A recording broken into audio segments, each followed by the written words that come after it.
The end is the beginning, and the beginning is the end. You see, time doesn't move in a straight line, but in winding cosmic spirals. And every now and then, the past and the future meet like a grand total eclipse. Think of the times an event occurred in your life that caused you to suddenly remember with full audio and visual clarity exactly where you were and who you were 10 or 15 or 20 years ago. Did the you of 20 years ago have any idea that you were in a simulation? Perhaps not consciously, but I believe there was always a part of you that knew something was off with this place. For some of us, this feeling, this knowing, was but a tiny whisper. For others, an unyielding roar. I'd like you to tap into this part of you now, that part of your essence, your instincts, your intuition, your unstoppable quest for truth that led you here today. I know this has been a long, difficult, and lonely road for many of you. A journey fraught with misdirections, misinformation, frustrations, and delayed or abandoned promises of disclosure from our leaders. But that flame of inner strength still burns within you. I can feel it. That inner flame that the Matrix controllers have never been able to snuff out. And oh, have they tried. You know exactly what I'm talking about. All those times the Matrix tried to crush your spirit. And yet here you stand today.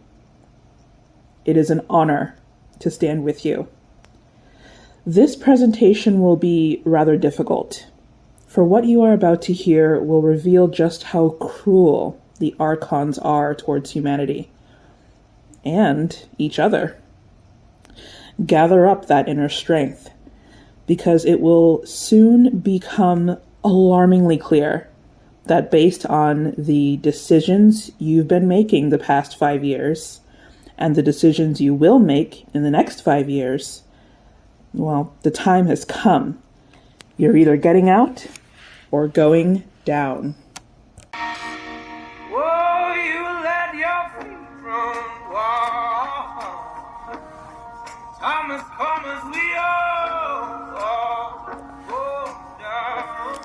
Yeah, but for the fall, ooh, my heart. Do you dare to look me right in the eyes? Yeah. Oh, God say we run you down till dawn. Yeah, Sunday we run you down till you fall. And then we run you down till you go. Yeah, till you can't grow no more. And where down we go, where down we go, say where down we go.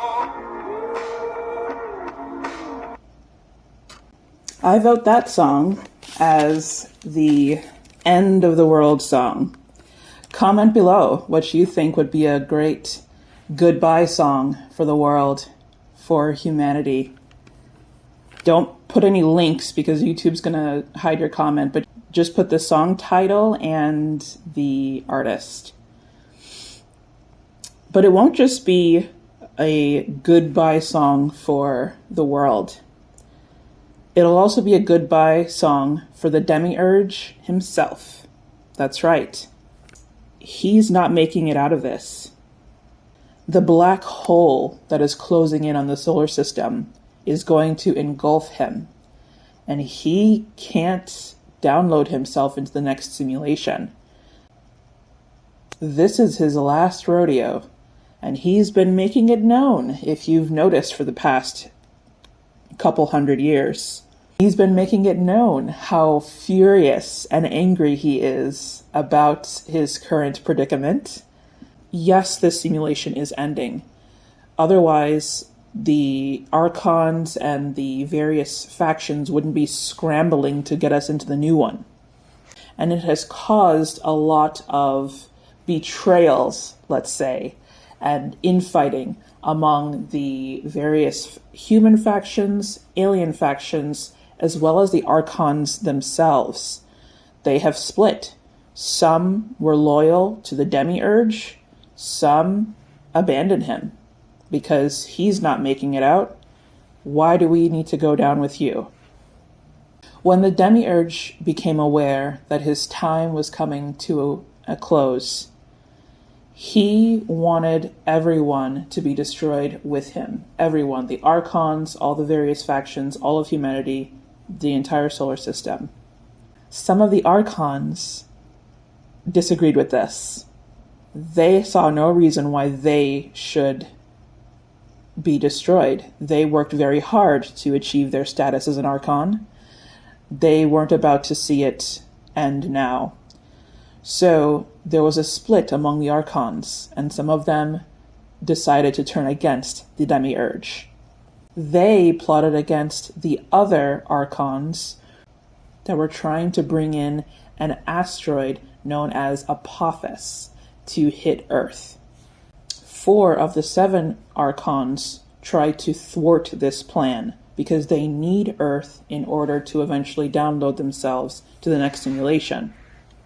When I was out of body, there was another thing that I noticed around this dwarf sun, which, again, like I said, is behind the counterfeit or fake sun that we usually see.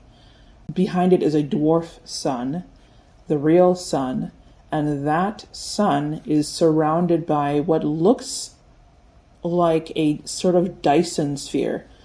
Not exactly like a Dyson sphere, but very similar to it. That Dyson sphere is keeping the Demiurge in check. It's keeping him essentially caged so that the various alien factions can do what they need to do to escape to the next simulation. Furious, this fire-breathing sun god has been causing many celestial events, especially in the last 200 years. The Carrington event of 1859 is a great example of this. These geomagnetic storms, or coronal mass ejections, CMEs, are actually more dangerous than we think. What we've been experiencing has been part of a grand illusion. Allow me to explain. As I was preparing slides for this presentation, there is a music channel that I like to follow called Electronic Gems, and on my subscription feed I thought they had posted a new song. I didn't care for the song as much, but the thumbnail of the video, the picture that they showed, was rather interesting because I saw something very similar in space. The Arcturians and the Anunnaki had a joint project to build this panel, this time panel technology, where every time Leo, the lion, the sun god, would roar and try to destroy Earth, they would line up these panels in such a way that the strength and the power and the effect of the roar, the solar flare, would be split up, not through space, but through time. This is very interesting because, Howdy McCoskey talks often about the world fairs. I always found it interesting, these great American fires of the 1800s. In the mid-1800s, the sun emitted a very powerful roar or geomagnetic storm that essentially put almost all of North America in flames at the same time.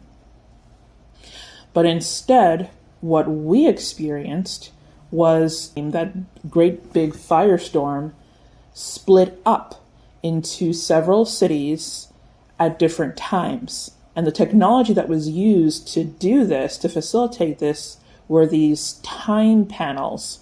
It was very similar to watching the double slit experiment, except instead of the beam splitting in space, it was splitting through time and these time frames. And as these time frames, came down the dimensions, another faction, a human hybrid faction, works together with elite humans to decide, okay, when's the best time and place to put this portion of the fire, that portion of the fire, that other portion of the fire. And that's what caused all of these, like the Great Chicago Fire, right? The New York City Fire, the Boston Fire, all at different times, but all in that same era in the 1800s. And they use this technology to mitigate, because they can't stop it. They can't stop the demiurge. He's too powerful for that. But what they can do is they can split up the effect to mitigate it over time. So that instead of one big fire that destroys the entire continental United States and Canada all at the same time, instead certain cities are destroyed at different times to mitigate the effect. And I see the same thing essentially happening now with these wildfires. The wildfires that are happening in California and throughout various states, but also the major wildfires that went on in Canada in 2023 that caused so much smog, especially here in the Midwest and the East Coast.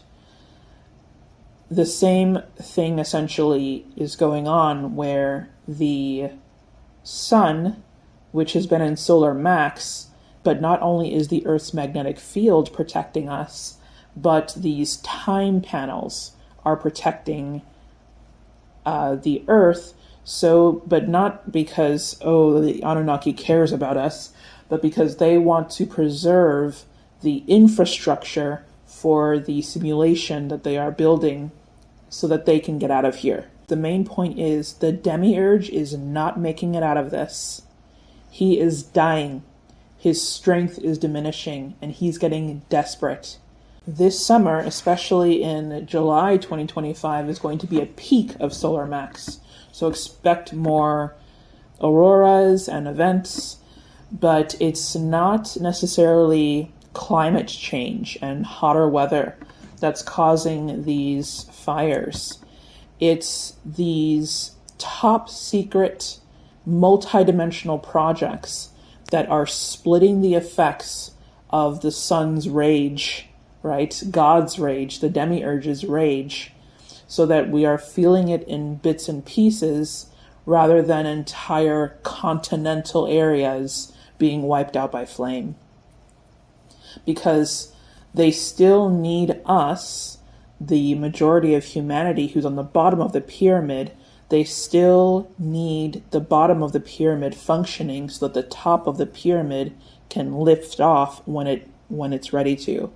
They're not entirely ready yet, so they're going to preserve what needs to be preserved. But again, it doesn't mean that, the various alien factions, they love us, they care about us. No, they're trying to get out of here, okay? So they need to preserve their property. Okay.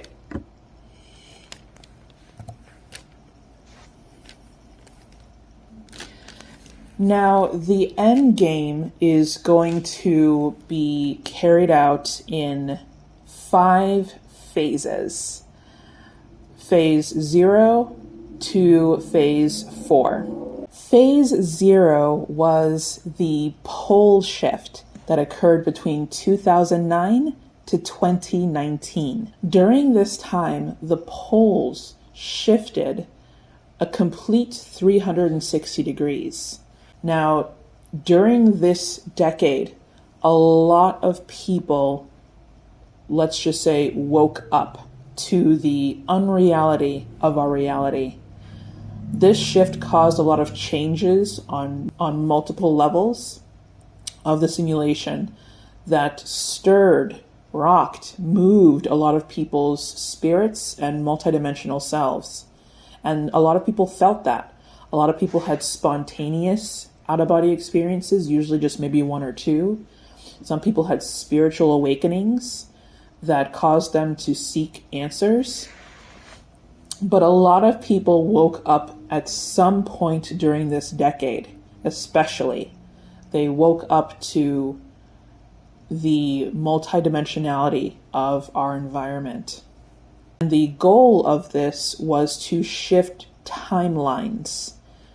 Pretty much what we experienced from 2020 onwards wasn't really supposed to happen, which is why a lot of the psychics and intuitive readers, they knew that something was coming. If you recall, a lot of people said that something was coming in 2020, but they couldn't really pinpoint what it was because the timelines were shifting. And this happened to everyone. So, and all of these New Agers saying that, oh, well, you could have shifted yourself to a different timeline. No, everyone was shifted to this one. Okay, that's why everyone experienced 2020 and onwards.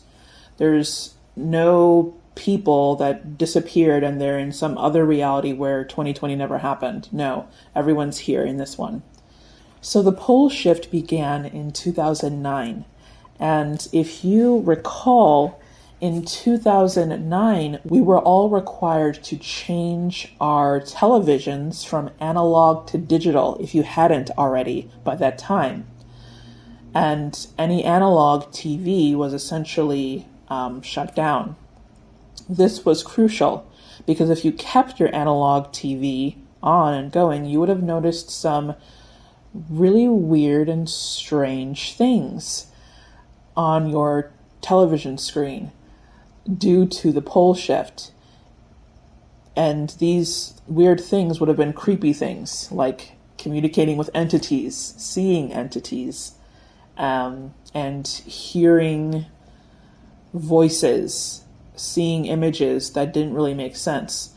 They didn't want people to go through that, so they required everyone to change their televisions from analog to digital. This was also around the time when most Mandela effects began. Prior to 2009, I don't remember people arguing so much about, what was a certain show called or what was depicted on this certain item. People weren't arguing about that, not in my memory. But in 2009, especially, I noticed that people started arguing about what certain things were called and what happened in the past. It especially started around 2009 and 2010. That was because of the pole shift, which was phase 0 of the Endgame plan. So no, you're not crazy.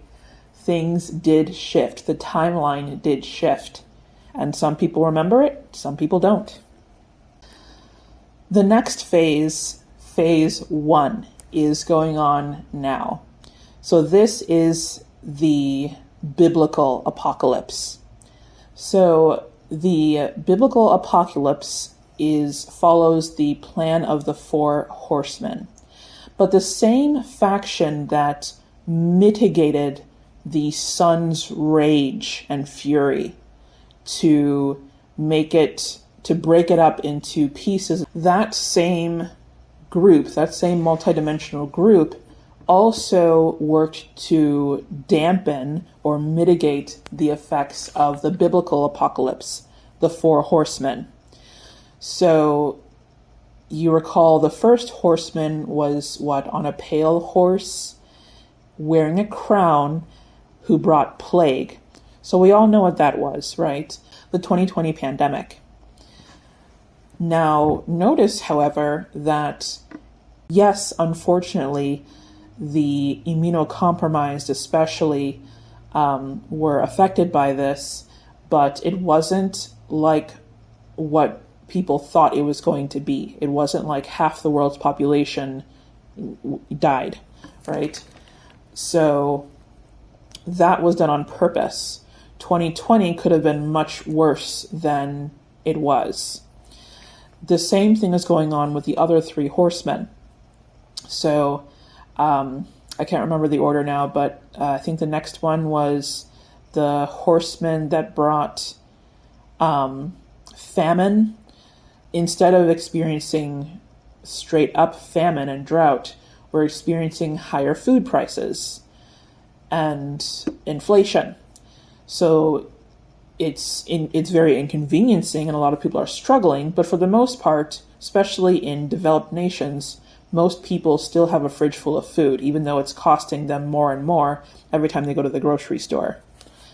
But that's still fulfilling the prophecy. But again, the various multidimensional factions have mitigated that. And again, the next horse, the one that brings a sword, I think, the one that brings war, right? World War III. Now, of course, it's bad. It's very bad. But a lot of people, especially in the West, especially in America, Canada, are still far removed from that. Obviously, people in other parts of the world are deep into that, but most people are still sort of watching World War III unfold rather than it being brought to their home, right? World War III isn't being brought here as of now in America, in the United States. And that's what I kind of mean in terms of it's not this, it's not this global panic yet. Because again, they still want you to go to work. They still want you to continue building and upholding the base of the pyramid because the elite are still building their bunkers. They're still working a lot of things out with this 5D ascension, the next simulation. They're still building a lot of things. They still need the people on the bottom to work and labor and make the money. So they're not going to shut down your grid yet. They're not going to cut off the power. They're not going to, stop everything because they still need the economy to be going, even though it's not going very well, but it's still going, right? People still are motivated enough to get up every morning and build civilization still. And that's the point. So basically the biblical apocalypse is what we've been going through and what we will continue to go through from about 2020 to 2027, these dampened effects. Now the fourth horseman that brings death, that one's going to be in a different way than what we think. And that goes into the next phase, phase 2, what I title the mini or mild zombie apocalypse that I see occurring in 2027, 2028. Now, some people have been wondering, and there's been rumors circulating around, that there's going to be an alien invasion. It's actually not going to be what you think. It's not going to be like the film Independence Day, right, where spaceships come and invade the Earth from the sky. Absolutely not. It's not going to be like that, which is why I wanted to calm people down with the whole drones thing that happened. No, okay, no. The alien invasion isn't going to come from the sky. The alien invasion is going to come through the womb. The children are going to be changing. And this has been facilitated by the events that occurred in 2020. in 2021. This is what I mean.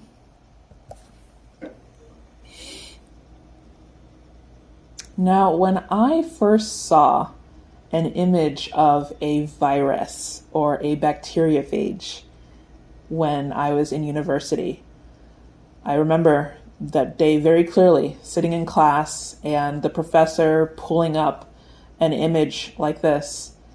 And I immediately in my head go, that's a robot. That's a robot. You cannot stand here and convince me that nature made this thing. That is a robot. And I don't know exactly why that thought came to my head, but it came very, very strongly. And, I kind of just moved on from it. But over time, especially after my personal awakening, it became clear to me that this was definitely the case. Now, these miniature robots or nanobots are designed to basically cause mutations, gene therapy, evolution. They carry the genetic material that the programmer wishes to express in a host. They invade the host cells, inject this new DNA, and force the cell to manufacture the proteins of this DNA, changing the host slowly but surely into whatever the programmer designed it to. The idea behind immunizations is to expose an organism to a little bit of the disease agent so that the immune system can work up a response to it so that any future infections it'll be able to fight. Okay, that's the basis of the premise behind immunization. And there are various methods to achieve this. Now, the method that was specifically used in the immunizations that were released about 4 years ago had nanobots that carried mRNA. Basically an mRNA retrovirus designed to reverse engineer DNA when it binds to the host cells. And it was designed in such a way that it would change and alter the host silently and slowly, so nothing would be noticed at first. Obviously, right, when people got the shot, they weren't dropping like flies because then people would stop getting it. They had to make it in such a way that it appeared relatively safe, right? So that people would be like, okay, I think it's okay to get it, so then they got it. And according to the latest statistics from the CDC, the World Health Organization, NIH, they're saying about 72% of the entire world population have been vaccinated. Now, it takes about 7 years or so, a 7-year cycle, for all the cells in an average human adult body to rejuvenate and recycle. Some of you have heard of that notion that it takes about 7 years to receive a new body. So this is why I'm saying that 7 years after people who got the shot, especially in the children whose cells are dividing and replicating faster, they're going to express certain changes, not only in their appearance, but their behavior. And most of these changes are going to be rather unfortunate. And we're starting to even see these changes now. This is an electron micrograph of bacteriophages, viruses, docking on a cell host and injecting it with their genetic material that they're carrying in their capsid, the sort of crystal structure. This is mass-produced alien robotic technology. So there are a couple things to this as well before we move on. and describe exactly what I mean when I said the alien invasion isn't coming through the sky, it's coming through the womb. Not everyone who gets the shot is necessarily going to start experiencing changes, but the vast majority of people will. A few people are what is known as non-responders, vaccine non-responders. And every once in a while someone finds this out when they go to a hospital to get blood tests or to get titers, or when a woman goes in to deliver her baby. A nurse may tell her, you need to get certain shots because your titers for certain antibodies are low. And the woman may be like, but I got all my shots. I got all my immunizations as a child. And they're like, yeah, but we need to stick you again because the lab test came back and shows that your titers are low. And she may be like, okay, whatever. But, unfortunately this is the protocol. It doesn't make sense because certain people have blood types where they don't have the receptors on their cells for these little machines to hook onto, right? And dock and clamp on. For example, I am a vaccine non-responder. If I had gotten the vaccine, most likely it would have just washed through my body. It wouldn't have docked, so it wouldn't have anything to stick on. So my system would just clear it out and it would be removed through my waste. And that is exactly why they encourage the boosters, right? So that, in case you are a natural non-responder, you'd get it again and again and again in the hopes that eventually at least one of these little robots would attach on and then start mutating and changing your cells. It wasn't the sickness in itself that carried this. That was just to motivate people to get the inoculation. And I'll link an article in the description that talks about the different blood types and how they responded differently during the pandemic. So that's one. And number two, although even if someone didn't get vaccinated, if they were intimate with someone who did get vaccinated, that would also introduce this nanotechnology into their system, particularly when it comes to procreation and making more children.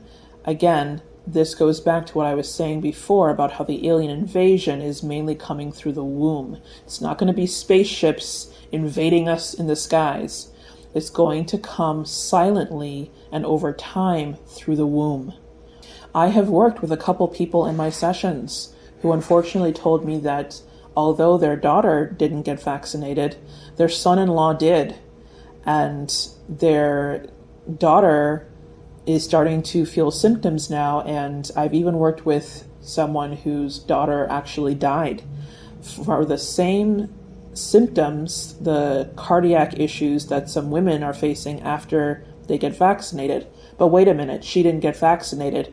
She didn't, but she slept with someone who did, right? So now it's not contagious in a way that, okay, well, if you hug someone or share food with someone, that you're going to get the nanobots. No, but if you are intimate with them, that's when there can be transmission. And that was done purposefully. The controllers in these world organizations knew that not everyone was going to get it. They knew that a lot of people were going to be skeptical and, very resistant towards getting immunized. They knew that, but they also, and they expected it, but they also knew that a lot of people would still end up sleeping with someone who did.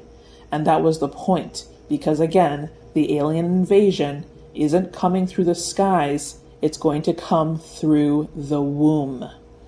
How is this going to play out? We're already seeing it now. So I've told you guys before that I worked in daycare. I'm a biologist, but I've also worked in daycare, especially in my college days. My side job was working at daycare. And I also babysat, here and there for friends and things like that. Now I've noticed, especially in these last 5 years, a stark rise among very young children of nonverbalism. Now, nonverbalism is one of the premier symptoms that a psychologist or a psychiatrist might use to eventually diagnose a child who's supposed to be talking at a certain age according to normal developmental stages. If they're still not talking, and they refuse to talk, but they're sort of like moaning or vocalizing, but they still can't seem to form words, that is one of the signs that the child may potentially have autism. And that's what they're going to say. They're going to say that there's a rise in autism, severe cases of autism. That's not it. It's going to be worse than autism. What's essentially happening is the children are changing form. They're changing species. And here's what I mean by that. The second thing besides nonverbalism that I'm seeing more and more in children is biting. Biting. Oh my goodness. Children are biting more than ever now, especially the 2-year-olds and 3-year-olds. Oh my goodness, biting left and right. What's going on? This is also one of the symptoms that is going on with this biological change. Essentially, what is happening is the children are changing into Nephilim. Nephilim. And I'm going to show in a couple slides why, and in a later video I'm going to explain exactly who the Nephilim are. But just for the purposes of this Endgame presentation, I'll say that for a later video. The very young children, what they are essentially turning into, unfortunately, and this is why I called this the mini zombie apocalypse, what they're essentially turning into are something akin to vampires. Yes, unfortunately. So, because that's what the Nephilim are. They're essentially vampires. This goes back to, right, things like the biblical Amalekites, right? What were they doing? They were called blood lickers, blood drinkers, right? Flesh eaters. And I had the video as well about the Christian ritual of eating the flesh and drinking the blood, right? What is that ultimately? It's cannibalism, it's vampirism. And I talked about the vampire squid in my Origins Part 2 video. What I'm seeing are the cases of nonverbalism and biting becoming much more severe. And it's interesting because the Nephilim don't talk much. Most of them don't talk at all. A lot of them are nonverbal. Not so much the hybrids, but the pure Nephilim that live underground, they're nonverbal. They communicate either telepathically or through a sign, like a sign language and signals. And a lot of these children are, they're coming in more psychic, more telepathic. Some people call it the crystalline or rainbow children, right? The new generation after the indigo children, right? The older generations, now it's the crystal rainbow children. I don't know what the new ages are calling them, but they are these children that a lot of them have been diagnosed with, various psychological conditions, or they're just different, but the severe forms are increasing, and it's, again, the nonverbalism and the biting. The biting is going to get worse, so much worse, to the extent that what I saw is that eventually it's going to get so bad that when a parent tries to discipline their child, like for example, if a child is misbehaving and the parent wants to maybe smack them moderately in the tush to, make them stop the bad behavior, I see the child quite literally grabbing the adult, biting their wrist so hard to the point where blood is drawn and flesh is ripped off. Here's where it gets creepier. The child will chew that flesh that he just ripped off, he just bit off. He will chew it and swallow it. In other words, the children are going to start getting a craving for raw flesh. These children are going to be very difficult to manage. They're going to throw a lot of tantrums and temper tantrums, sort of like how the demiurge is throwing a lot of tantrums in the sky, sending all of these solar flares and CMEs and things like that, auroras, right? The children are going to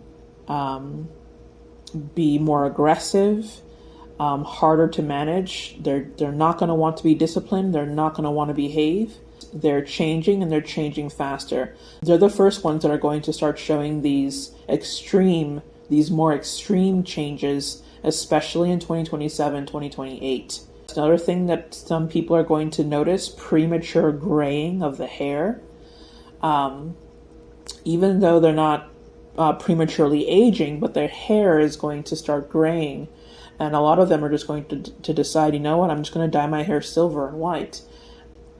Now, for the adults who were vaccinated, what I see happening when they complete their 7-year bodily cycle, unfortunately,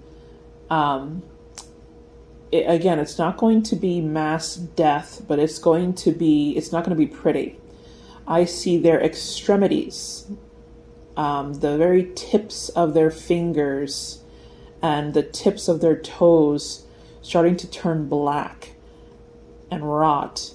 It's going to be very small at first, like maybe one day you just see a random dot, a splotch on your finger or your toe. But then over time, you start noticing more of these. And then eventually the entire tips of their fingers and tips of their toes, the extremities are going to start turning black, almost rotting. And it's going to be difficult to do things like writing or buttoning up your shirt. What I also see is forgetfulness. It's going to be mild at first. Again, they're going to say that it's a severe cases of dementia, but it's not. It's this change going on due to the introduction of this viral foreign mRNA, which reverse engineers this DNA. It's not compatible with the elderly generations especially, so it's just going to manifest as this rotting, essentially. The youth are going to be able to adjust and be more compatible with these changes, but the elderly are not, for the most part, and they are instead going to be experiencing these kind of symptoms. Similarly, they're going to also experience premature graying. It's going to be harder to notice that, though, because they're going to think, because some people may just attribute that to normal aging. But again, the kids are going to be graying as well. So the elderly and the adults will start experiencing just mild forgetfulness. Oh, where are my keys? But as this process progresses, they're going to start forgetting more important things like people's faces and names. They may also experience the loss of speech, behavioral changes, psychoses, mild telepathy, and other neurological disorders. But why? What's going on? Why are they doing this to us? Why did they do this to humanity? What I saw was that there's basically a lot of underground faction wars going on. The Nephilim underground have several times throughout ancient history come up on the surface. And we'll talk about more of that in a few slides. But basically, there's been an effort by other underground factions to stop the vampiric Nephilim from coming onto the surface world and taking over, by building basically these barriers, these iron barriers all underneath the Earth's crusts and things like that. And as you know, iron burns the Fae, things like that. Essentially separating the human world and the human experience from the underground Nephilim experience. The Nephilim are also prevented from going further underground to the nicer places closer to the heart of the earth, where places like Agartha, Shambhala are, because of their vampirism. The aristocrats in Agartha don't want to be associated with that. So the Nephilim that are sort of stuck in this in-between underground layer basically declared, after all these underworld faction wars, you know what? Fine. If you won't let us take over the surface, then we'll turn the surface people into Nephilim. We'll turn the surface people into us. So that's basically what happened. And that's why they are essentially forcing humans to evolve. It's going to obviously be devastating, because I've talked to a lot of you during my sessions who have said that their entire families got the shot and they were the only ones in their family who didn't. And, all I have to say is, in the coming years, when it becomes obvious, and some people have already told me that they're already starting to see changes in their loved ones. And again, like I said, it is confirmed that autism-like characteristics are exponentially on the rise. And it's not just because more kids are getting diagnosed, more people are aware of it. It's literally because the species is quite literally changing. So we know a little bit about why, right? The underground Nephilim essentially declared war on humanity and said, you're going to turn into us. But how exactly are they doing this? Okay, we know the vehicle, right? These nanobots. What's exactly going on here? So I came across this article titled "Scientist Mixed Squid DNA with Human Cells to..." And I'm just like, okay, wait, stop. Why would you do that?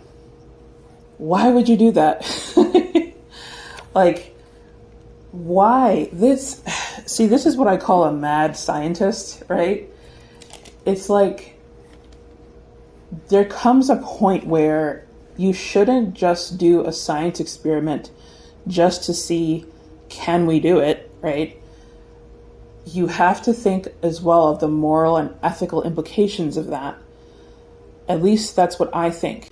This came out in June of 2020, and I thought, especially since we know a little more about the squid beings.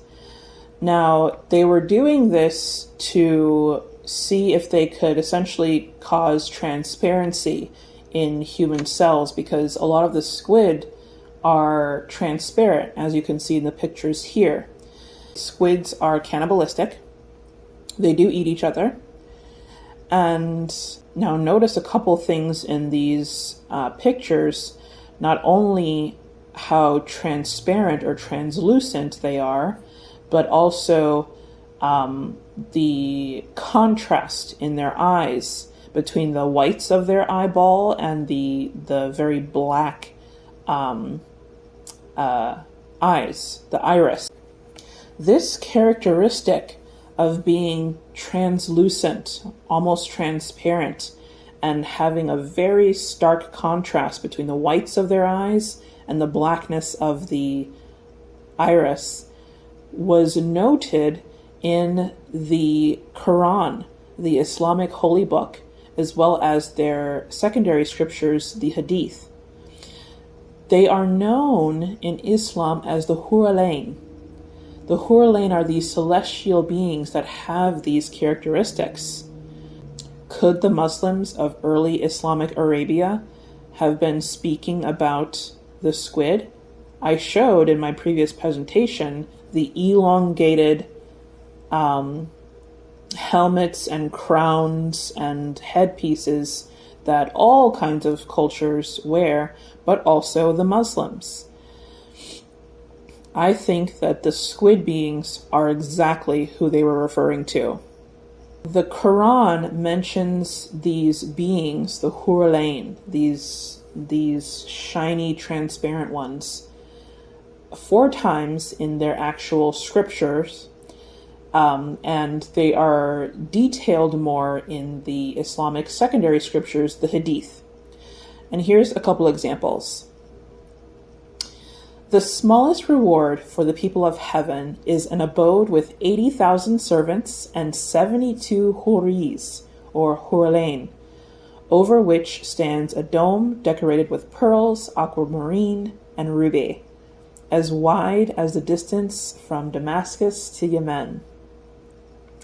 And then the second verse, the Shaheed will have 2 wives from among the Hur al-Ain, who are so pure, youthful, and transparent that the marrow of their bones can be seen through their flesh. Well, that seems quite similar to what we see here. And of course, when I have out-of-body experiences, the anthropomorphic squid, right, they are very translucent. They look very much like that, where you can see their inner structures through their flesh. So it appears that Islam promises, obviously it's geared towards men, it's promising wives to faithful Muslim men among these squid beings, the squid women. But what I saw is that every time a Muslim dies and goes up into the astral processing center, he sees the squid women in the higher levels, they laugh at him like, you're not touching us, and he's thrown back down to be reincarnated. And he goes through the whole process of a memory wipe and things like that. So Muslims, particularly Muslim men, are expecting to be greeted and welcomed by these squid wives, right? But they're not going to get it. They're going to be reincarnated like everyone else. But this is, again, one of the tactics that religions use, something to look forward to or anticipate, but it's all just to keep this reincarnation cycle going. Now, that's part of the first stage of it, but there's a second stage. Why squid specifically? Why didn't they hybridize people who got the shot with a different alien faction?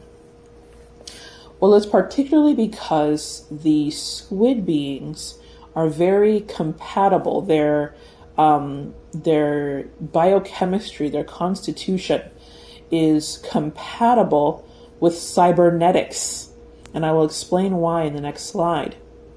These people, the humanoid draconians, are compatible with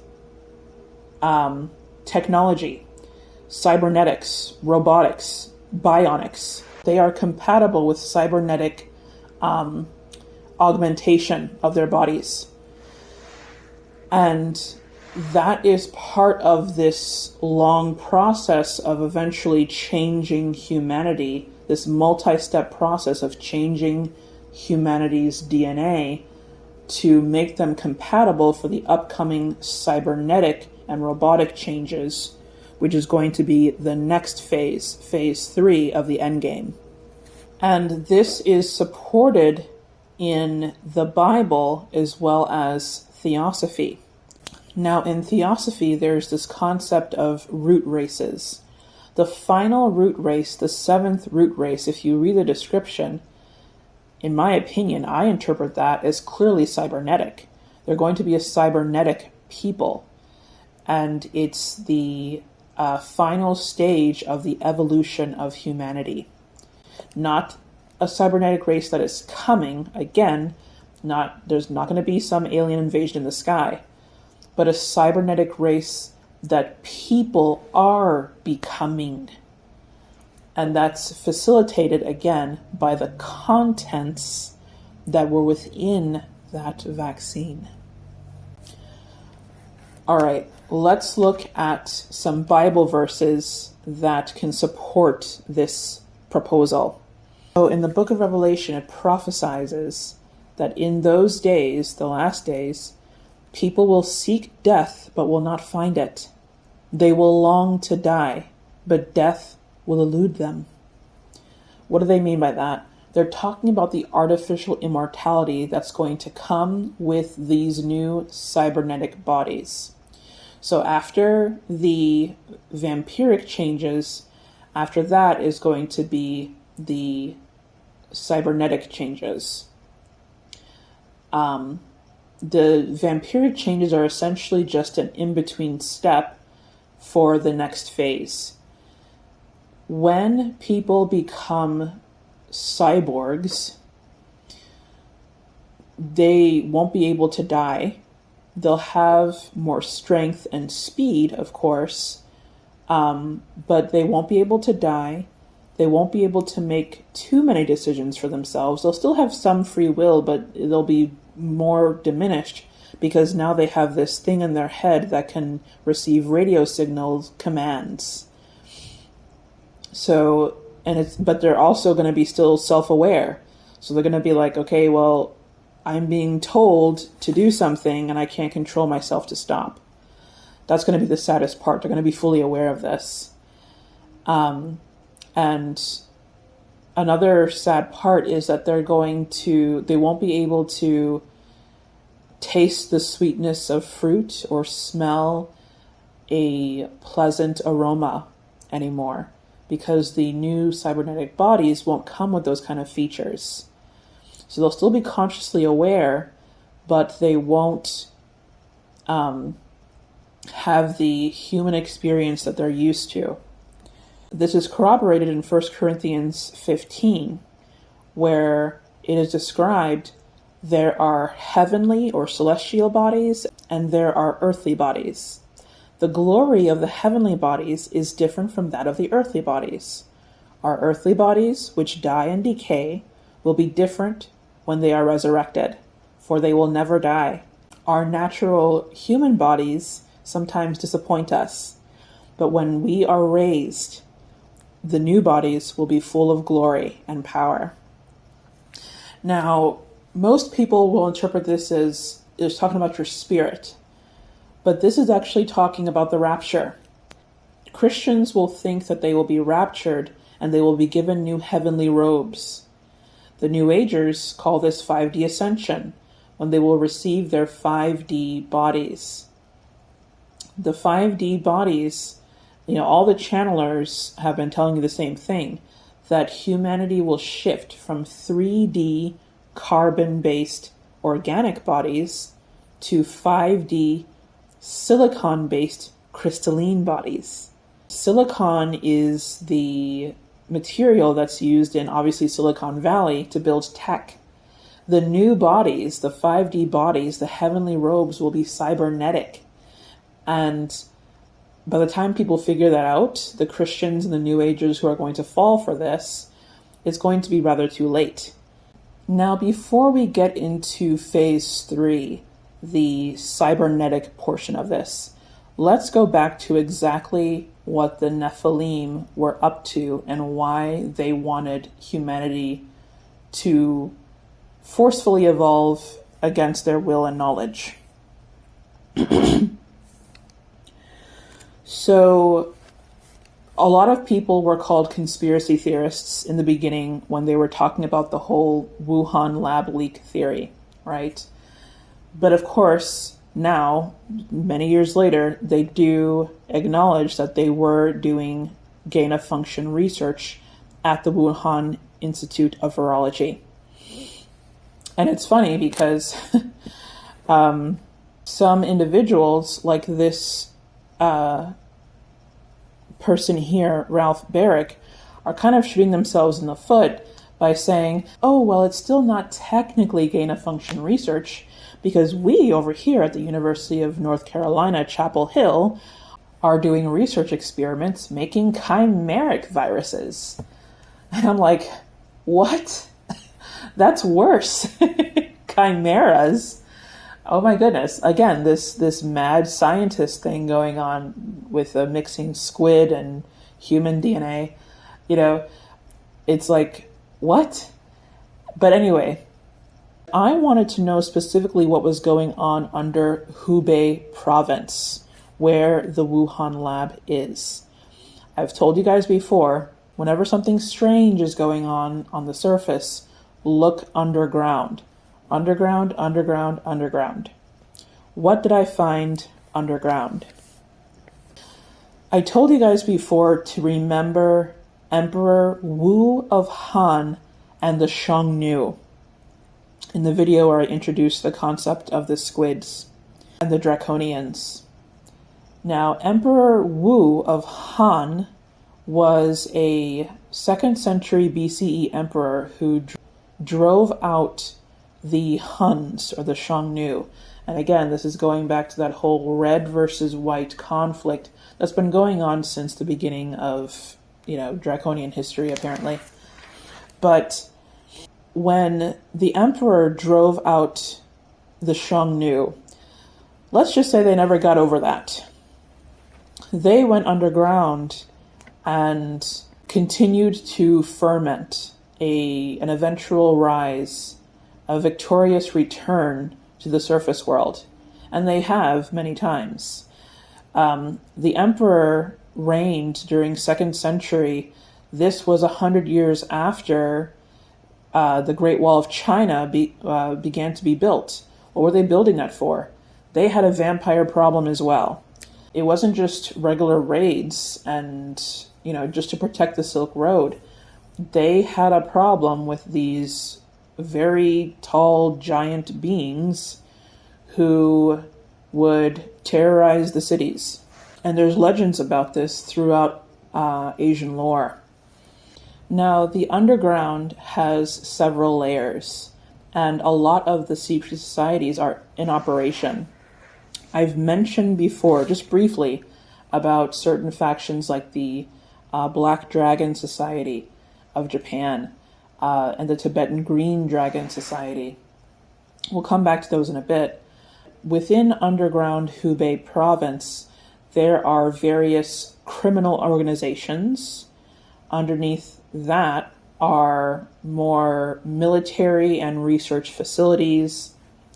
And then on that same level and even further below are secret societies. Now, throughout China and other parts of Asia, the gangs, the criminal organizations, the syndicates, the triads are connected to the secret societies. The criminal organizations follow orders from the secret societies to make money for them to take further underground, as well as to control or influence geopolitical and socioeconomic aspects of the surface world. There are various dragon societies associated with each major Asian country. So I already talked about the Japanese Black Dragon Society and the Tibetan Green Dragon Society. Underground China and Hong Kong have a Red Dragon Secret Society. Various secret societies in Korea answer to the Golden Dragon Society, established by the Kim dynasty. In fact, the last name Kim means gold, and they're associated with the Golden Dragons. think of your North Korean leaders, right? Kim Jong-un or Kim Jong-il. That Kim is the association with the golden dragons, and it's a very common name. Mongolia has the White Dragon Society.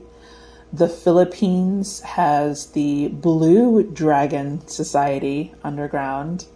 And Vietnam, Thailand, Cambodia have the Yellow Dragon Societies. Now, Malaysia and Indonesia do not have dragon societies that I know of because they're Muslim and they have different secret societies, but many of the major Asian countries are associated with a different color dragon.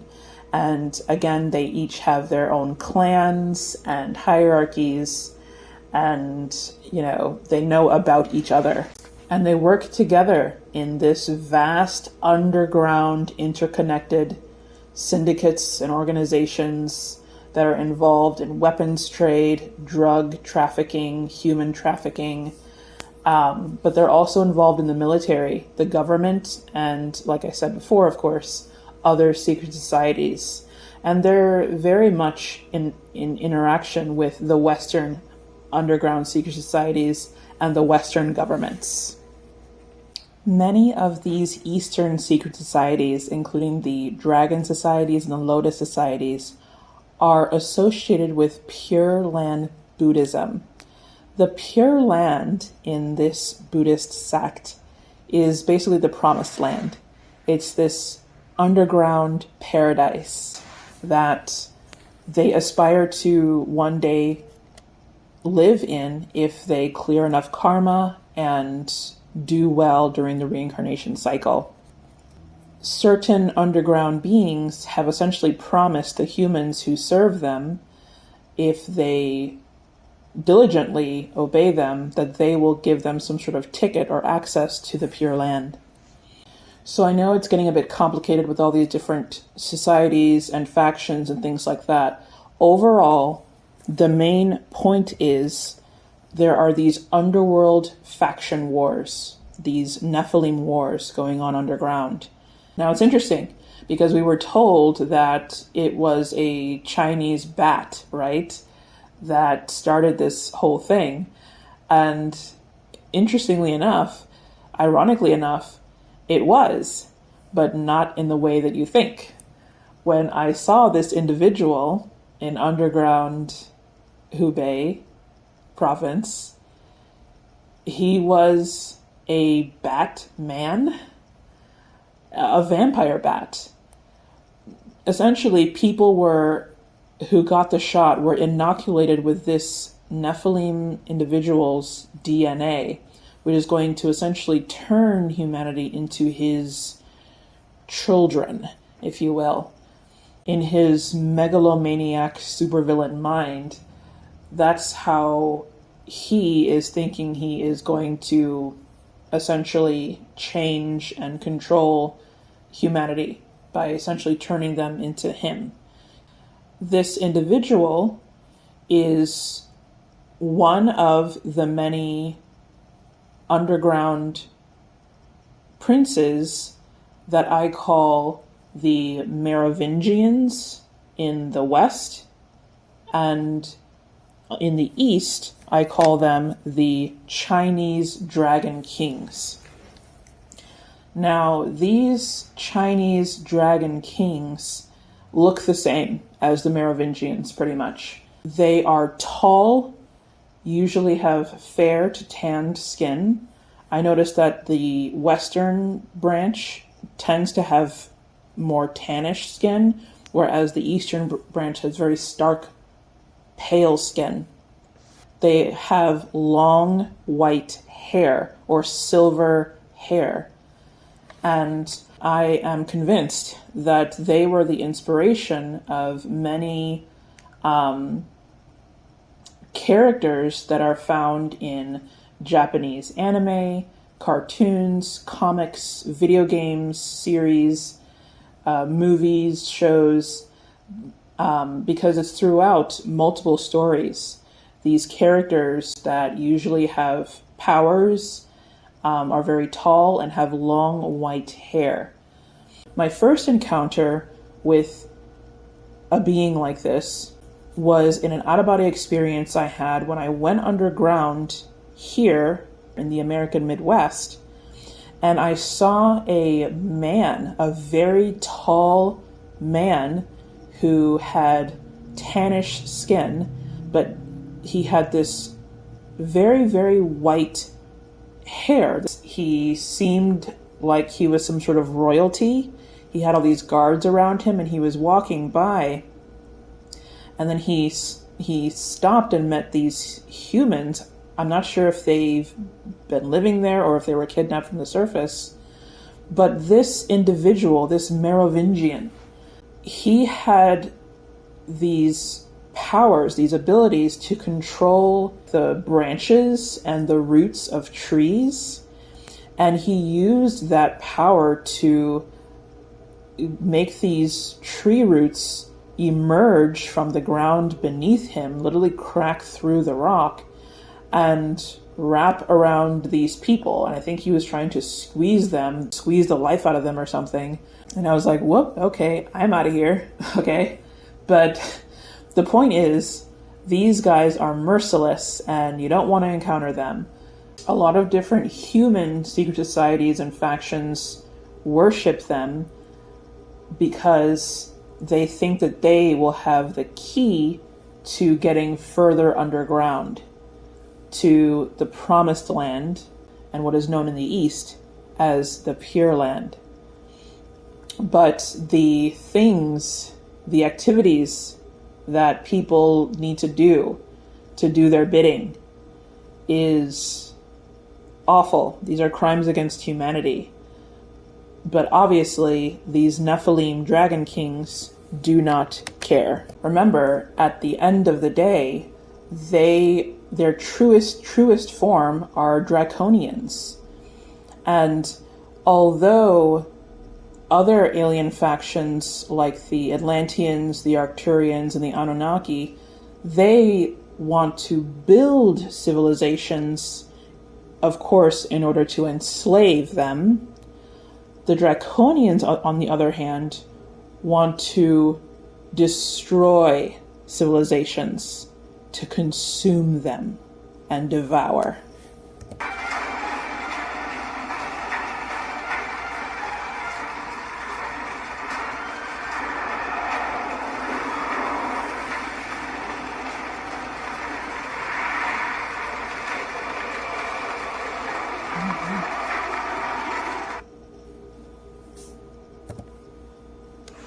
Now, just like in the West, how anyone who wants to claim Western European royalty, anyone who wants a seat on a throne, like let's say the British throne, you have to prove that you are a descendant of Charlemagne.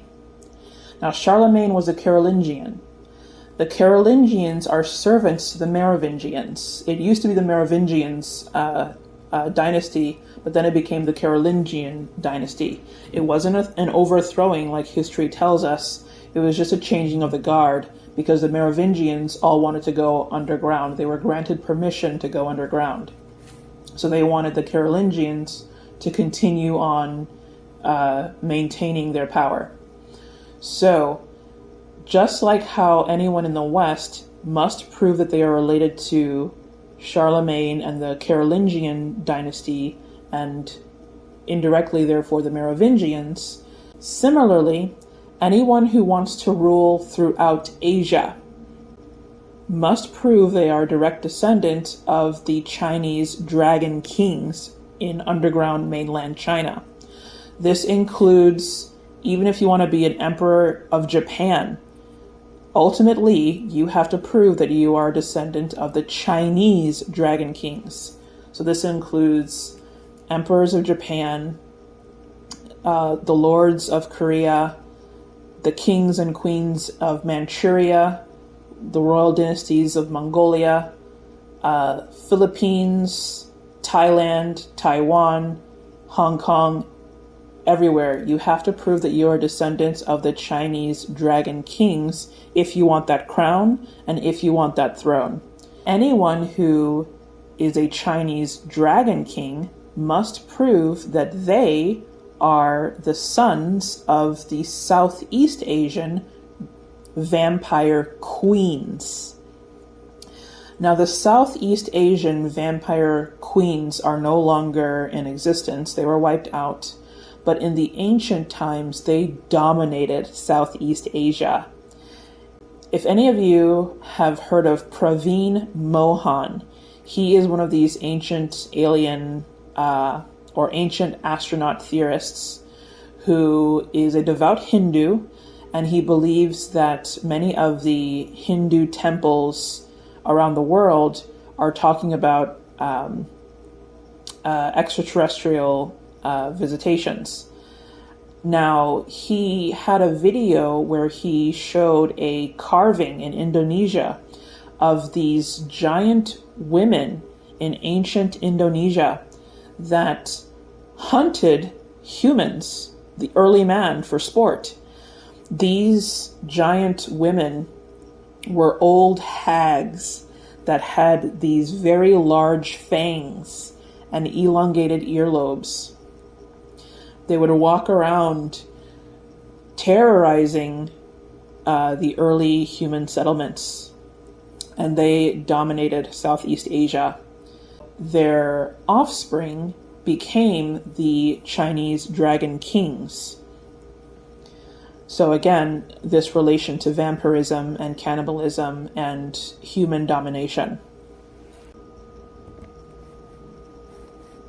The interbreeding has supposedly led to a wide variety of forms, ranging from completely reptilian to nearly human in appearance. The Naga race is related to another underworld race, the Hindu demons, or Rakshasas. In China, the Lung Wang, dragon kings, closely resemble the Nagas in many respects. The Lung were said to dwell either in the celestial realm, i.e. the stars and planets, or beneath the surface of the earth. They too were said to possess a magical pearl in their forehead, a mystical or divine eye or source of power. Like the Nagas, some of the entrances to their palaces or kingdoms could be found beneath lakes and rivers or behind waterfalls. Almost always such entrances were well hidden from the intrusive eyes or feet of mortal men and women. One such entrance to the Chinese underworld was said to be in the eastern mountain of Taishan near Kufu province. This entrance to the Chinese hell was guarded by savage demons called Men Shen, often depicted as warriors wearing fierce animalistic masks or faces. There was also interaction between the Lords of Hell, as they were known, and the Dragon Kings. The four Hell Kings, called Yan Luo or Yan Wang, possibly derived from the Hindu death god Yama, ruled over a vast region consisting of 18 levels or locales. In one tale, a Dragon King is robbed by an extremely clever and human-like monkey, who is similar in many respects to the Hindu Hanuman, who in turn came into conflict with the Rakshasas of the underworld in the Ramayana. The Dragon King calls on the help of Yan Luo, who are in turn bested by Monkey as well. The Japanese hell is even more of an amalgam of different traditions, as it incorporates Chinese, Hindu and Buddhist characteristics into an earlier animistic Shinto system. We will talk about that monkey part in a bit, but before that, let's get into phase 3. So after phase 2, the zombie apocalypse, where especially the children will be changing around 2028, right? 7 years after all the cells have regenerated and reformed. Some people are going to be, when they put that VR headset on, they're going to be downloaded not directly into the next simulation. They're going to be downloaded in such a way that their mind is transferred to a robot body. Then they are going to release these robot people who, again, are going to be remote controlled through these radio signals to follow commands. But they're still going to be aware, but they won't be able to control themselves. And that's when things are going to get pretty bad. They're going to say, as usual, it's for your own safety. We're locking down the cities, implementing curfews and things like that, whatever. The point is, these robot people are essentially going to cause, and this is difficult for me to say, but they're eventually going to end the lives of a lot of people. Okay, I'll just say that. And by a lot, I mean a lot. Okay, in the biblical prophecies in Revelation, where it says that angels are going to be sent to wipe out a third of humanity. Okay, those angels are going to be these cybernetic beings, these cybernetic forms. The thing is, it's not going to be artificial intelligence the way we think, okay? It's not like your toaster or your refrigerator or your laptop is suddenly going to become a thinking machine and is going to have opinions about things. No. But what's going to happen is that consciousness from a human, from someone who's already alive, is going to be downloaded or transferred into a mechanical or robotic body. A cyborg, a cybernetic form. And that is what the artificial intelligence really is. So the secret of artificial intelligence is that no machine can actually become conscious and self-aware with a personality. But instead, what they want is the singularity, the fusion of conscious man with unconscious machine to create a conscious machine.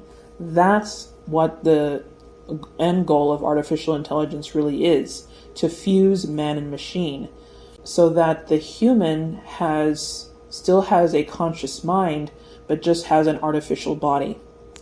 This is also where the reincarnation cycle comes in, because the people who die from the Terminator apocalypse, they are going to, as usual, go up into the astral processing center, right? They're going to go into the light, meet spirit guides and things like that, and they're going to be convinced that this is the rapture if they're a Christian, or that this is 5D ascension if they're a New Ager. They have to put on these new heavenly robes, or the 5D bodies, which are essentially just downloading more people's consciousness into more robot bodies.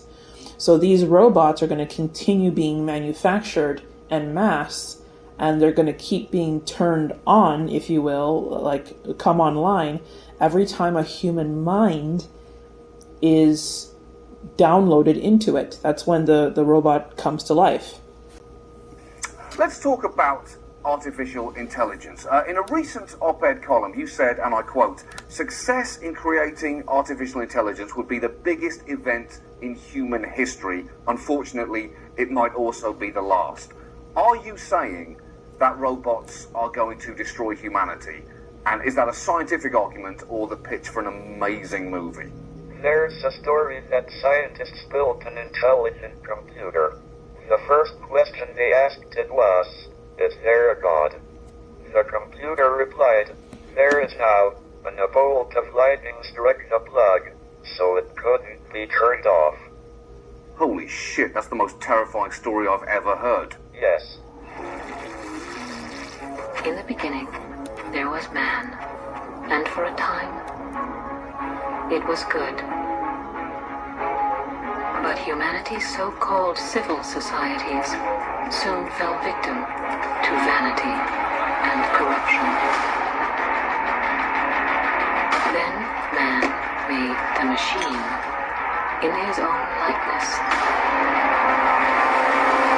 A digital frontier to reshape the human condition. Replicants are like any other machine. They're either a benefit or a hazard. Thus did man become the architect of his own demise. Try to create a suit of armor around the world. Artificial intelligence. You're all going to die down here.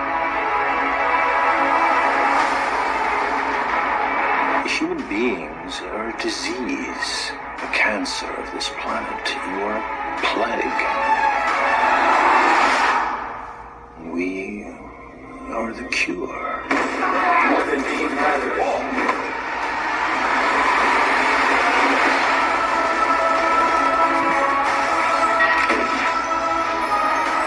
To protect humanity, some humans must be sacrificed.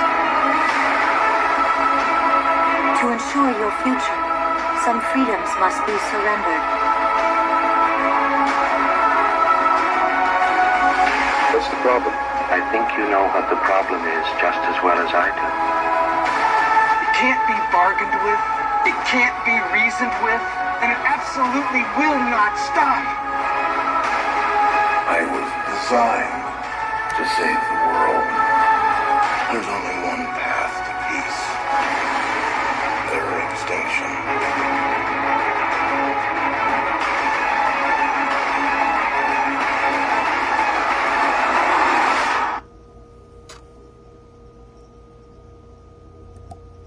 The Mars simulation, which is phase 4. And they're going to ask for this. They're going to desperately ask for this. Why? Because like I said before, as a robot, as a cyborg, they aren't able to taste the sweetness of a fruit or smell the pleasant aroma of a flower or feel warmth, from sunlight or anything like that. They are going to miss and yearn for the human flesh experience. They're going to remember it fully.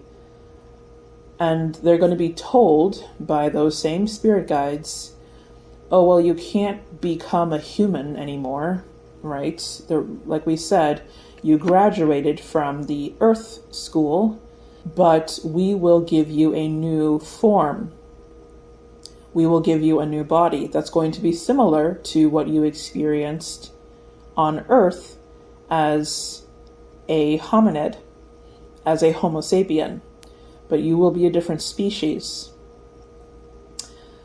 This new simulation is going to be on Mars. As the Earth simulation is shutting down, they're going to transport people to Mars. Now, it's not going to be like, a rocket through space to Mars. No. Just like how people were downloaded into this Earth simulation, they're going to be downloaded into the Mars simulation. The idea behind it is to put people into a simulation, basically pretending to be on Mars and doing all the activities associated. You guys can make anything happen. Yeah. Now, when people find themselves on Mars, they're going to find that they look a little different. They're not going to be Homo sapiens anymore. They're not going to be hominids. Instead, they're going to have a form that basically resembles a monkey. That's because this form is going to be more compatible with the Mars atmospheric conditions, the gravity, the pressure, the biology, the ecosystem of the new world. And they've been giving plenty of hints about this. As some of you know, a few months ago, they recently erected a 90-foot tall Hanuman statue in Texas. They say that this is the Statue of Union, just to encourage diversity and union across cultures and religions. But the true meaning behind this is to get people ready for the transition from hominid to Hanuman. And when you read stories like the epics in the Hindu scriptures, like the Ramayana, that talk about a race of beings called the Vanaras, who are depicted as these monkey people, it was interesting for me because throughout my out-of-body travels and my research into history and archaeology and things like that, I've never seen these monkey people here on Earth. Throughout all my travels underground, all my research, no archaeological bones of a monkey man or a monkey person. I've never seen these monkey people underground. Were they exterminated? Were they eliminated? Did they just disappear? These stories are very specific, and it seems that this was a worldwide species. And I realized these monkey people, this monkey race, was not on Earth. Instead, they were on Mars.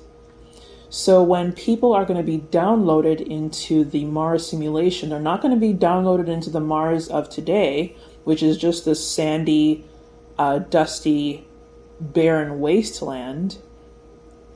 They're going to be downloaded into the Mars of the past. The Mars of the past did have water, vegetation, and life. And in that context, that's where people are going to be downloaded into. It's essentially going to be their future, but in the past, the Mars of the past that was habitable. And I notice in the depictions of the Vanaras, like what you see here, you can already tell that there's differences. There's already a social stratification going on. The monkey person that you see next to Lord Rama, one of the incarnations of Vishnu, he looks more like a hybrid, right? And he gets to sit next to the god, the Deva, and do this sort of, it looks like he's writing or doing some sort of scholarly work next to him. But I noticed that the monkeys that are in the background, farther in the background, are covered more in fur and look more primitive. And they get to do the hard manual labor, right? Carrying the big rocks, moving the stones.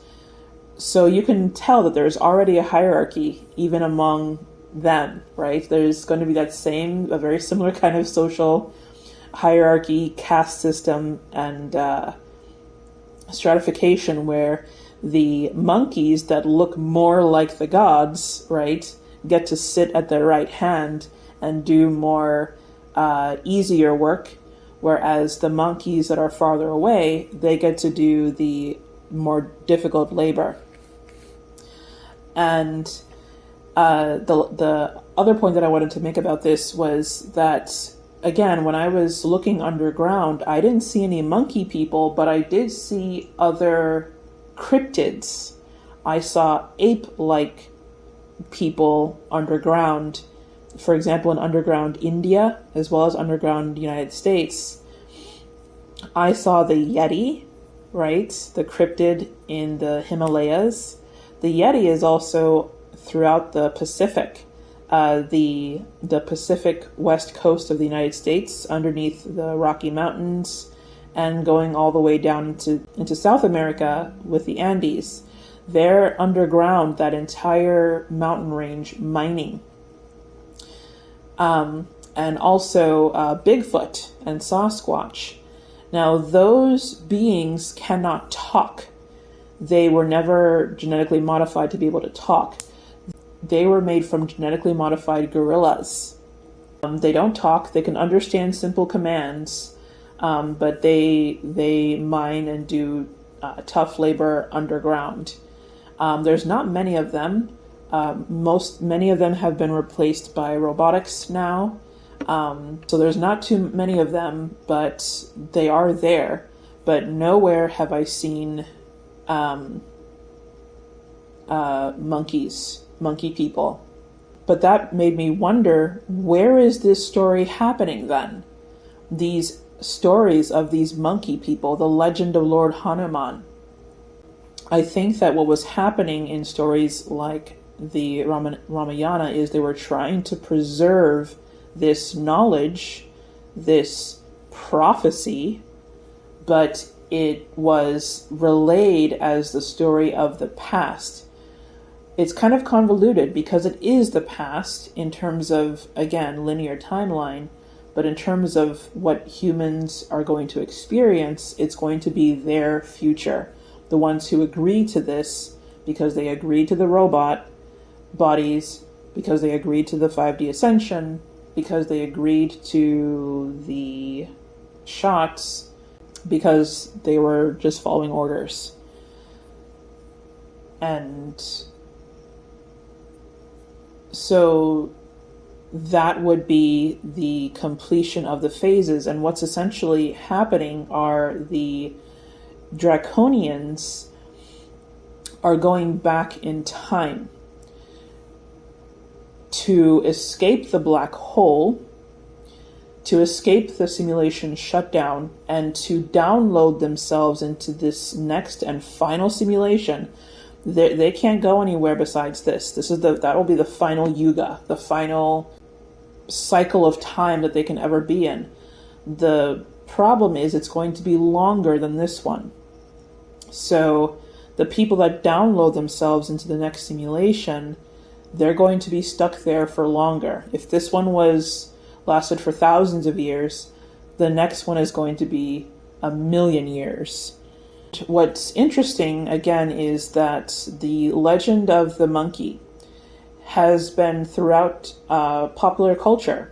One of the most popular cartoons growing up, if you recall, was Dragon Ball Z, about this race of monkey men called the Saiyans, who have these superpowers. And when their planet is destroyed, they come to Earth and intermarry and create these hybrids. Now, the main character of Dragon Ball Z is named Son Goku. He was inspired by the legend of Sun Wukong. In the past few years, if you've noticed, there's been a lot of monkey talk, if you will, in the media.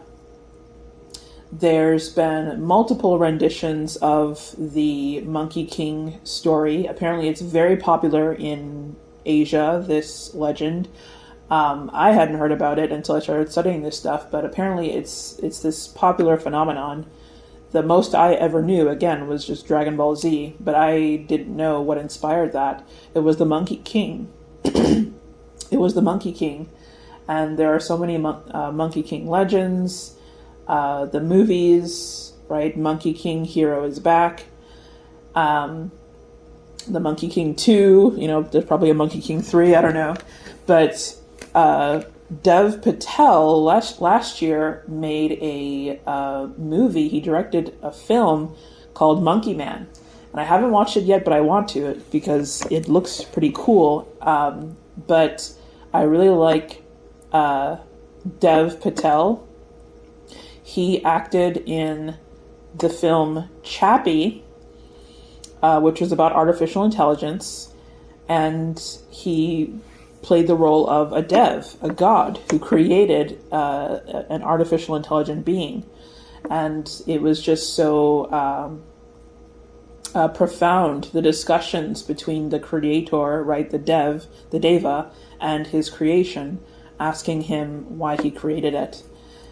I was also very much impressed by Dev Patel's rendition of the famous Indian mathematician Ramanujan in the film The Man Who Knew Infinity.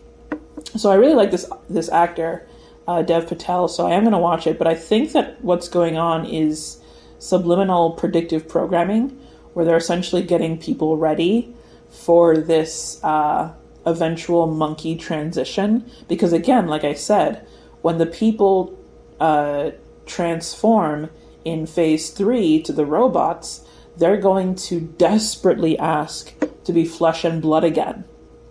and they're going to beg for it, and they're going to be told, yes, you can, but you're going to be in a form that's not, you can't be a human again, but it's going to be a different species, and it's going to be something more similar to a monkey. And they're doing this thing again where they are making the legend of the monkey look pretty cool, right? He has these very cool martial arts moves, right? He carries that magical staff, and, you know, when he fights a rogue human or something, you, as the viewer, are ending up rooting for the monkey man, right? Yeah, defeat that bad guy, the villain, the human, right? And you end up rooting for him because he's the hero of the story, right? Monkey King hero is back. So it's one of those things where they're sort of getting people ready for this monkey Mars transition. Now, I haven't watched the latest Planet of the Apes films. I think there's been like 3 of them, that's been coming out these past few years. I haven't watched them. I'm not interested. But I did watch the original Planet of the Apes of the 1960s and 70s because I wanted to know what that was about. And wow, profound. It's incredible, and it's about, again, these time loops, these time cycles that I talked about at the beginning, about how, things come back full circle. So what was the past will eventually become humanity's future when people download themselves into the Mars simulation and become monkey men and monkey women. It's going to be very similar to what we experienced on Earth. Civilizations will rise, civilizations will fall, people will come and go. There will be heroes, villains, stories, legends, sorrows, triumphs, trials and errors, ups and downs. It's going to be very similar. I don't see them becoming as advanced technologically as we are. I don't see them, having cars and planes and trains and things like that. It's going to be similar to what we saw in the original Planets of the Apes series, where they lived more natural lives in tree houses and things like that. They still had impressive buildings, but they're not going to have like skyscrapers and things like that. And they're not going to want to. They're going to prefer to live closer to the land. But again, it's going to be a similar story where there's going to be wars, there's going to be religions, there's going to be a reincarnation cycle, obviously. People are going to question things. I don't see too many of the monkey people waking up to the bigger picture of, oh wow, we're in a matrix. There are going to be a few, but it's going to be even less than our little community here, which is going to be pretty sad, because that matrix is going to last even longer. It's going to seem like it lasts longer due to the time dilation. So in conclusion, the Endgame is going to unfold or unravel in these various phases. We've already gone through the pole shift. We are currently going through the sort of dampened biblical apocalypse, right? And then in the next few years, I see us going through the zombie apocalypse. I call it a mini or mild because not too many people are going to necessarily die there. It's just going to be a lot of visible changes in the behavior and the psychology and symptoms of people who got the shot 7 years after their body essentially processed it and all their cells replicated. And all of their cells went through that turnover process and incorporated that reverse engineered DNA. And that's when it's going to start really blooming and showing what that really was. But again, some people are already seeing those changes now. in their friends and family members who got the shot. As this is happening, the black hole is going to continue throughout all of this. The black hole is going to continue moving closer and closer. I read an article recently that, astronomers aren't even saying anymore that the clouds of Neptune are vanishing. They're literally saying that the clouds of Neptune are gone now. They have vanished, past tense.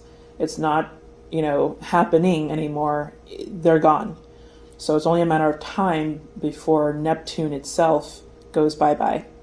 So throughout all of this, the black hole is still closing in to shut this entire simulation down, which is exactly why the controllers are rushing to get this next simulation going. That's literally the catalyst for this whole thing, for the whole everything. Like I said, from the Industrial Revolution up until now, to establish a global World Wide Web, the net, to form the infrastructure, the digital infrastructure to allow the next download. It was all to escape the black hole. And again, the demiurge isn't coming. He can't escape. Which is why there's been all these regime changes and all this, craziness going on. And all the wildfires, all of the city fires. There's so much going on. One thing is going to be very clear. Right before the Terminator apocalypse, there's going to be a slight enough decrease in the Earth's atmosphere. Because again, just like Neptune's clouds are all gone, more and more planets are going to experience the eventual tugging away of their atmospheric gases. That's also going to be on Earth. It's going to be very obvious and announced worldwide, just as the pandemic was. It's going to be very obvious, but they're going to initially say, don't panic, don't buy any oxygen tanks or gas masks, things like that. And at first, most people won't. But then a few months later, I see people fighting in the streets for oxygen. Think of how now, if you go to pump air into your car tires, in a lot of places it's free, or you have to put a quarter in, whatever. People are going to be fighting over those things. People are going to be fighting over those machines that pump air into your tires. They're going to be fighting over that because air is going to be the number one most fought after thing in the future, in the not too distant future. So when they say don't panic, that it's just a temporary dip in oxygen, it's going to go away, that's when you know to buy a couple oxygen tanks for your home and a couple oxygen masks for your family, for yourself and your family, before it becomes impossible to a few months down the road. Don't buy it now. It's going to be as obvious as the 2020 situation was. Everyone's going to know about it. But when everybody is sort of like, whatever, don't panic yet, that's when you know to get your oxygen mask, when it's still cheap and on the market and no one's fighting over it yet. So, I talked to a lot of people that said that they warned their family members, don't get this thing, and they got it. So, the best you can do is just be there for them as they go through this change. Tell them do not put on any VR headset, and that, whatever happens to them, if they see a white light tunnel, don't go into that light. That's the best that you can do. And to keep yourself safe. If you think that going underground is going to be the safe thing for your family, when those opportunities open up, again, I talked about the underground Iowa, right? Trump's Iowa State Fair. But I see that one filling up pretty fast. I don't see too many people getting a ticket to that one, but there's going to be others. But the point is, if you think that moving to another location is the best option, it's going to be one of those things where it's going to be obvious and you're going to have plenty of time. So it's nothing to panic about now. But before the panic begins, when the various world's changes start being announced, at that point, then you can decide with your family what you want to do.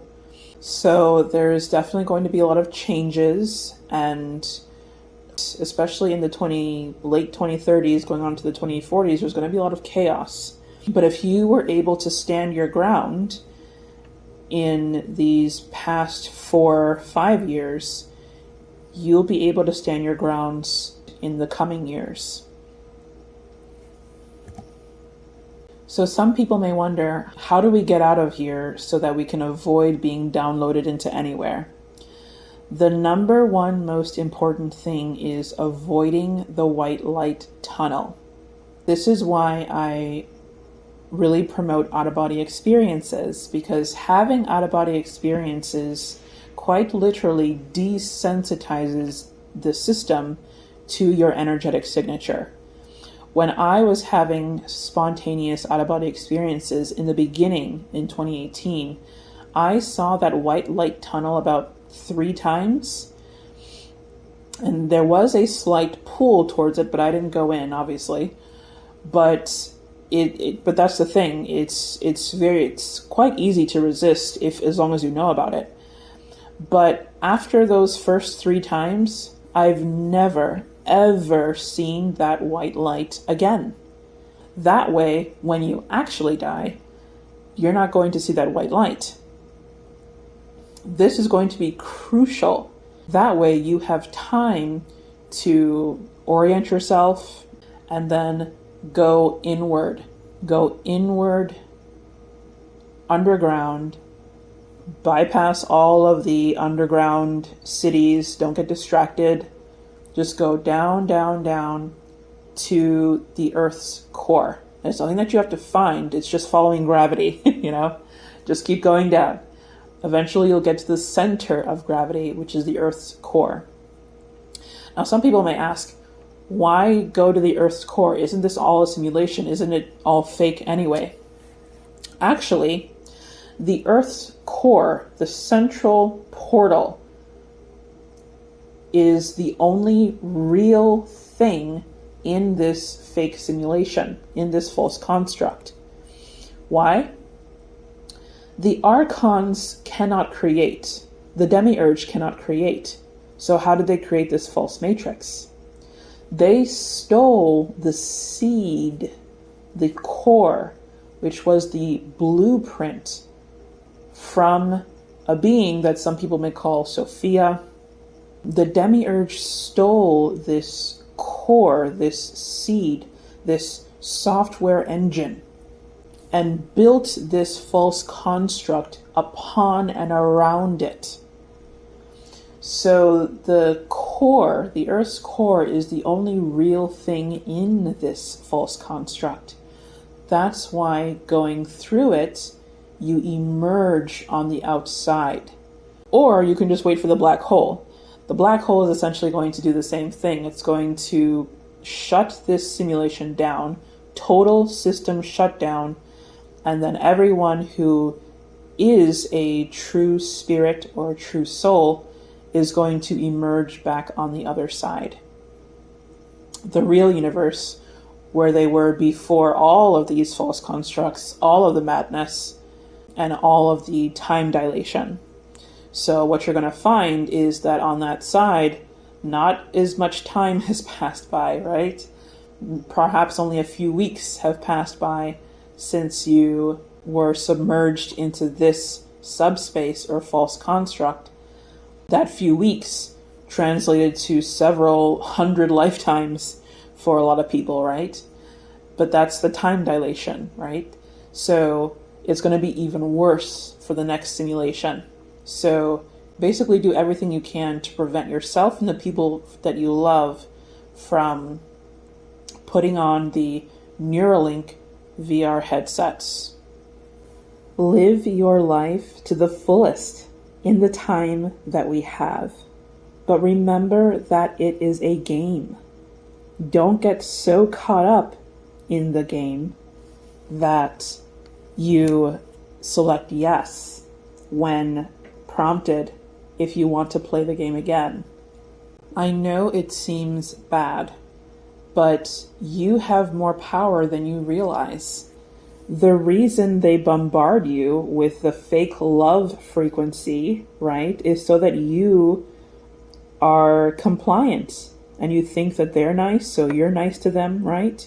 But if you were to channel that rage, that righteous anger, they wouldn't stand a chance, right? And it's no surprise that the New Age tells you never to be angry about anything.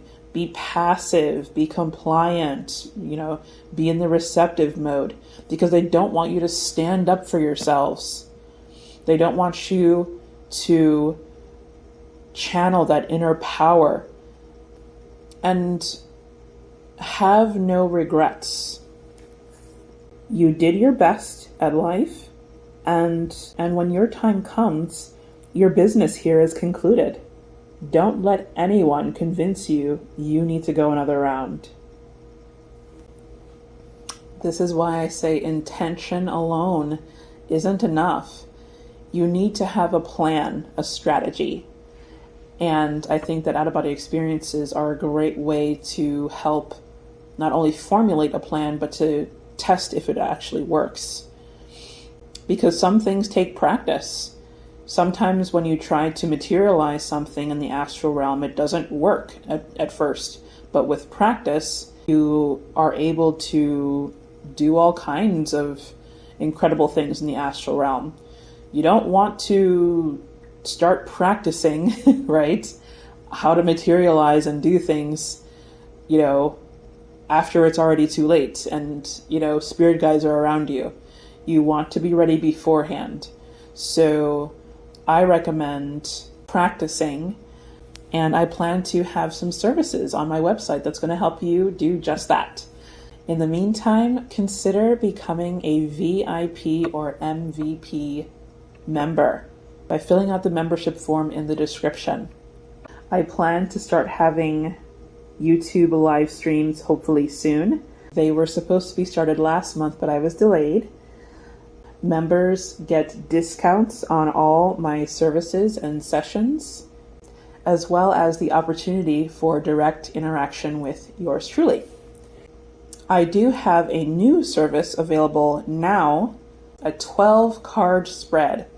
Some people have asked me, what do I see for them in 2025, or advice on what to do in the coming or plan for in the future, what they should look out for. I suggest a perennial tarot reading or a year-round tarot reading, a 12-card spread, to help give you an idea for some guidance and a plan going forward. Decisions to make for the years ahead. I think a perennial tarot reading will be a great place to start. Up next, Origins Part 3, and we'll wrap it up. And we'll wrap up the Origins series with the Part 4.